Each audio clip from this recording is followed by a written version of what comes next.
இந்த அஷ்டமி நவமி என்பது சரியாக இடைப்பகுதியிலே வருகிறது.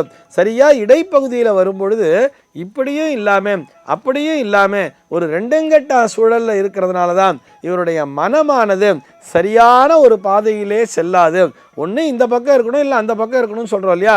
ரெண்டும் இல்லாமல் இரண்டுங்கட்டானாக மனிதனுடைய மனம் செயல்படும் என்பதால் அந்த நாளிலே ஒரு வேலையை செய்யும் பொழுது அது முழுமையடையாமல் அது இரண்டும் கெட்டானாகவே அப்படியே நின்றுவிடும். அப்படிங்கிறதுனால தான் அதனை தவிர்க்க வேண்டும் என்றே சொல்லி வைத்தார்கள். இன்னைக்கு நம்ம என்ன பார்க்க போகிறோம் சொல்லி பார்த்தோம்னா, அஷ்டமி நவமியை ஏன் அசுப நாட்களாக கருதுகிறார்கள் அப்படிங்கிற ஒரு கேள்விக்கான விடையைத்தான் பார்க்க போகிறோம்.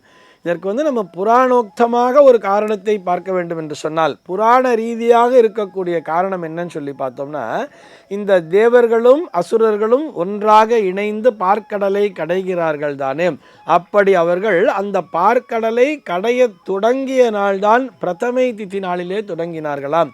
இப்படி அந்த பிரதமை திதி நாளிலே தொடங்கியதால் தான் அவ்வளவு எளிதாக அவர்களுக்கு அந்த பார்க்கடலிலிருந்து அமுதம் என்பது கிடைக்கவில்லை. அதனால தான் இந்த பிரதமை திதியிலே எந்த ஒரு சுபகாரியங்களையும் துவக்கக்கூடாது அப்படிங்கிற ஒரு விதியை வச்சா.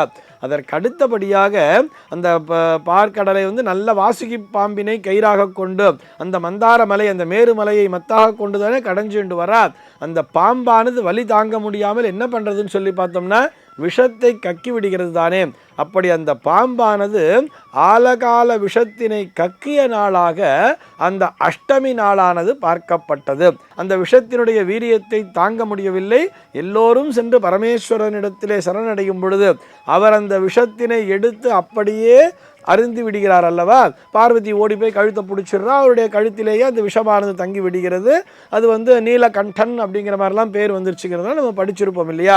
அப்படி அவர் அந்த விஷத்தினை மொத்தமாக எடுத்து அவர் பருகிய நாள்தான் நவமி நாளாகவும் பார்க்கப்பட்டது. இப்படி இந்த அஷ்டமி நவமி இரண்டும் இந்த விஷத்தோடு சம்பந்தப்படுவதால் இந்த நாட்களிலே கண்டிப்பாக சுப நிகழ்ச்சிகளை தவிர்க்க வேண்டும். அந்த நாட்கள் நல்ல நாட்கள் இல்லை அப்படிங்கிற மாதிரி அதனை பிரித்து வைத்தார்கள். இது புராண ரீதியான ஒரு காரணம். இதுக்கு பின்னால் இருக்கக்கூடிய அடிப்படை அறிவியல் உண்மை என்னன்னு சொல்லி பார்த்தோம்னா, இது முழுக்க முழுக்க வானவியல் ரீதியான காரணங்களை உள்ளடக்கியது.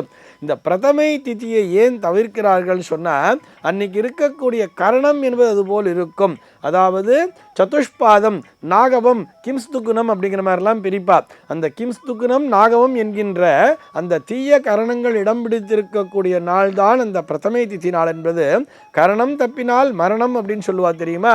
அதனால அது தப்பான கரணத்தை எடுத்துக்கொண்டால் அது மரணத்தை தந்துவிடுங்கிறதுனால அந்த பிரதமை திதியை தவிர்க்க வேண்டும் அப்படிங்கிற மாதிரி சொல்லி இருப்பா. இது போக அஷ்டமி நவமி நாட்களில் பார்த்தோம்னா, இந்த அஷ்டமி நவமி என்பது பார்த்தோம்னா நம்ம தித்தின்னு எடுத்துட்டாலே அஷ்டமி நவமிலாம் தித்திக்குள்ளே வர்றது. தித்தின்னா என்ன அர்த்தங்கிறத முதல்ல புரிஞ்சுக்கணும். தித்தின்னு சொன்னால் அதுதான் தேதின்னு சொன்னால் கூட இந்த திதி என்பது சூரியனுக்கும் சந்திரனுக்கும் இடையே இருக்கக்கூடிய அந்த இடைப்பட்ட தூரத்தினை குறிக்கிறதுன்னு சொல்கிறார். சூரியனிடமிருந்து சூரியனோடு சந்திரன் இணைந்திருக்கின்ற நாள் தான், இருவரும் ஒரே பாகையில் இணைந்திருக்கிற நாள் தான் அமாவாசைங்கிறோம்.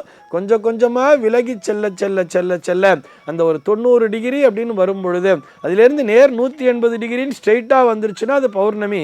அந்த 90 டிகிரி அப்படின்னு சொல்லி வரும்பொழுது செங்குத்தாக அந்த 90வது டிகிரியில் இருக்கும் பொழுது தான் இந்த அஷ்டமி நவமிங்கிறது வரும். அதே மாதிரி தான் அந்த 180ல் பௌர்ணமின்னு சொல்கிறோம். மறுபடியும் ஒரு 90 டிகிரி ஆட் பண்ணும் பொழுது ஒரு 270வது டிகிரியில் இருக்கும் பொழுது தான் மீண்டும் அந்த தேய்பிரை அஷ்டமி நவமிங்கிறது சேர்ந்துடுறது. இந்த நாட்களில் பார்த்தோம்னா இவர்களிடத்திலே, அதாவது மனிதர்களிடத்திலே ஒரு ஸ்திரமான குணம் என்பது இருக்காதுன்னு சொல்கிறார். சார், அந்த நாளில் மட்டும் மனுஷனுக்கு ஸ்திரமான குணம் இருக்காதா?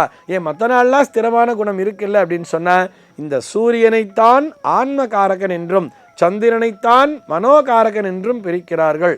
இவரால் ஆன்மாவின்படியும் செயல்பட முடியாது, மனதின்படியும் செயல்பட முடியாது, இரண்டும் கெட்டானான ஒரு சூழலை தரும் அப்படிங்கிறார். இப்படியும் இல்லாமல் அப்படியும் இல்லாமன்னு சொல்கிறோம் இல்லையா. இப்படி இரண்டும் கெட்டான் மனநிலையிலே ஒரு செயலை செய்யும் பொழுது அந்த செயலானது முழுமை பெறாது தானே. அது முழுமை அடையாமல் அந்தரத்திலேயே தொக்கி நிற்கும். அப்படிங்கிறதுனால தான் அஷ்டமி நவமி நாளிலே சுப நிகழ்ச்சிகளை தவிர்க்க வேண்டும் சொல்கிறார். ஏனென்று பார்த்தோமேயானால் மனிதனுடைய செயல்பாடுகள் அனைத்தின் மீதும் கிரகங்களினுடைய தாக்கம் அதிகமாக இருக்கிறது அப்படிங்கிறது நமக்கு தெரியும். இந்த கிரகங்கள் தான் மனிதனை இயக்கி கொண்டிருக்கிறதுங்கிறதுன்னு தெரியும். இந்த கிரகங்களுக்கு ஒளி என்பது எங்கிருந்து கிடைக்கிறதுன்னு பார்த்தா அந்த சூரியனிடமிருந்து தான். இப்போ நம்ம இந்த அமாவாசையும் பௌர்ணமியும் புரிஞ்சுப்போமே, அதாவது வளர்பிறை தேய்பிறை நாட்கள் எதனால் வருகிறதுங்கிறத நம்ம அறிவியல் ரீதியாக படிச்சிருப்போம்.